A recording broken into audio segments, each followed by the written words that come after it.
রাজধানী অভিমুখে নেতাকর্মীদের যাত্রার খবর জানাতে রংপুর থেকে যোগ দিচ্ছেন বিভাগীয় প্রতিনিধি লিয়াকত আলী বাদল। সরাসরি চলে যাচ্ছি তার কাছে।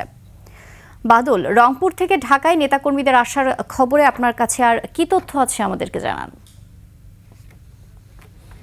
ধন্যবাদ নির্জনা। আপনি যেমনটা বলছিলেন যে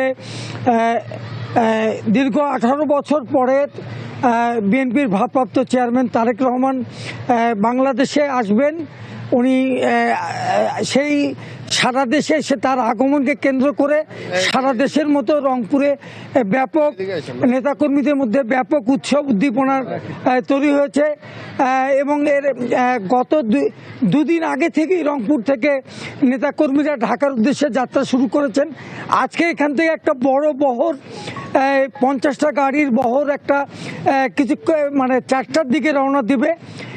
এখান থেকে নেতাকর্মীরা এখান থেকে যাবেন এবং নেতাকর্মীদের মধ্যে ব্যাপক উৎসাহ উদ্দীপনা রয়েছে।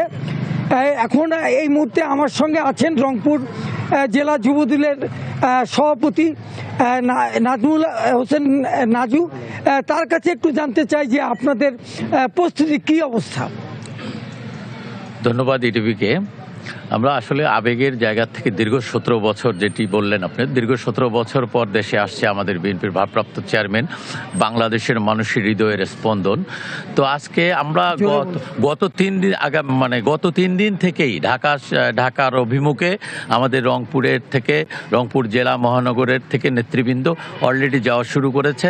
আজকে 3টার থেকে আমাদের এই যাত্রা পুনরায় যে আমাদের গাড়ি বহরগুলো আছে এইখান থেকে 50টি গাড়ি যাবে, আর অন্য যে জায়গা স্পটগুলো আছে সেখান থেকে সর্বমোট আজকে 80টি গাড়ি ঢাকার অভিমুখে রওনা দিবে। শুনছিলেন নাজমুল হক নাজুর কাছ থেকে আসলে 3টার পরে এখানে বিশাল মাহাটা রয়েছে, সেখান থেকেই নেতাকর্মীরা জড়ো হয়ে রওনা দিবেন। তো আমার কাছে এই ছিল এই মুহূর্তে সর্বশেষ খবর। বাদল, ধন্যবাদ আপনাকে।